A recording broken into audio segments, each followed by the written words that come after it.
Welcome to Books on Point. An astonishing 94.6% of businesses fail to sell. The book Sweat, Scale, Sell shares real business building stories about how ordinary business owners took charge of their fate using the asset of value method. Pavlo Phitidis draws on 25 years of direct experience in conceptualizing and building businesses across 4 continents, having started, built and sold 12 businesses generating in excess of $300 million. He founded the asset of value method, a practical approach to build a winning business, and he joins us now to talk more about his book. Pavlo, thank you so much for your time. Thank you for having me. So let's talk about what inspired this book. You know, I suppose, Satya, there were 2 things. The first is I was born to a family of entrepreneurs, and they worked hard. They did everything right. They were old-fashioned folks, obviously, and people who committed themselves to one business. They committed themselves to one sector, one industry. I remember them working right across weekends. As a youngster, every Sunday morning, we did the admin in my father's business. They used to bring staff home for lunches, customers, suppliers. They joined a number of organizations like chambers of commerce and trade associations to try and improve the capability of the sector itself. And 45 years down the line, after having provided for their families and educated their kids, all 3 of them were left in a position where they were unable to sell their businesses. And yet, whilst they had their businesses, every cent that they had, they reinvested back into the business, believing that they would be able to sell the business and retire on the profit of that sale, because that's how business owners behave. And when I saw that, I understood that there was a problem in terms of how we build businesses. We go to university, we go to Technicon, and we learn to become people who are technically capable at something. An accountant is a numbers technician. A lawyer is a contracting technician. A plumber is a pipe technician. But never are we taught how to actually build the business in a logical, organized, structured way that would allow us, at the end of the day, for all the risk and sacrifice we've taken, the opportunity to sell the business, yield the reward, and look after our families.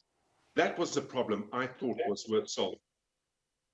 So you mentioned a whole host of entrepreneurs that you've dealt with in your business with Auric. How did you come to selecting the particular entrepreneurs? I mean, we meet Clive, we meet Jack, and a couple of others as well. It was, I'll tell you where the problem was with the book. The problem was thinning the book down, because as it stands right now, we've worked with over 2,700 business owners right across 4 continents, in Africa, in the United States, in UK, and in Europe. And the number of stories that you get exposed to, the number of people you meet is just remarkable. So beyond Sweat, Scale, Sell, there is a piece of breaking news that I could share with you to answer your question about how I'm going to accommodate other business owners that I've met too. And that is that in the next month, there will be a follow-on from Sweat, Scale, Sell being released. So hopefully, over a period of time, I will be able to select on a number of different entrepreneurs that we've worked with to bring the stories to life. In Sweat, Scale, Sell in particular, every single one of those businesses was built in circumstances that were very, very difficult. There was no growth in the economy. The odds were against each of these business owners. And I thought that would make a useful South African story.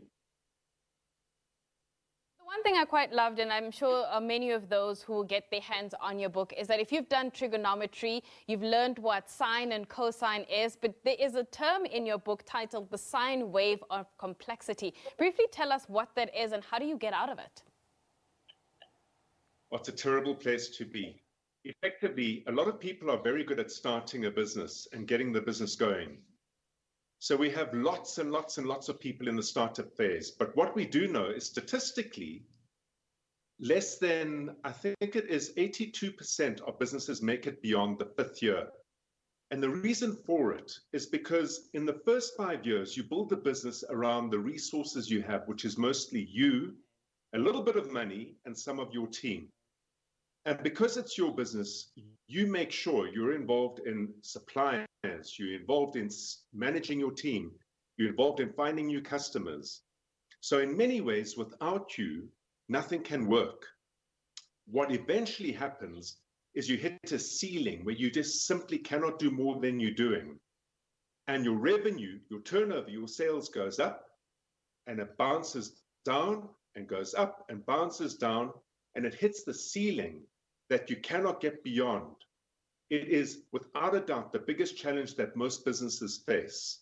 And the reason for it is because you have built the business around you, and you have not built a business that can operate and function without you. So the program of action in building an asset of value is to build a business that can eventually operate without you, to give you more turnover, to give you more profit, and most importantly, Nastasia, to give you more time. Pavlo, we have to wrap it there, but thank you so much for your time. And I certainly look forward to reading the follow-up to the book. I'm sure most of our viewers are looking forward to that as well. That is Pavlo Phitidis with his new book, rather a previous book, Sweat, Scale, Sell, and a new one coming up soon. We'll have more news with Nzinga Gunta at the top of the hour. But that is it for me. Goodbye.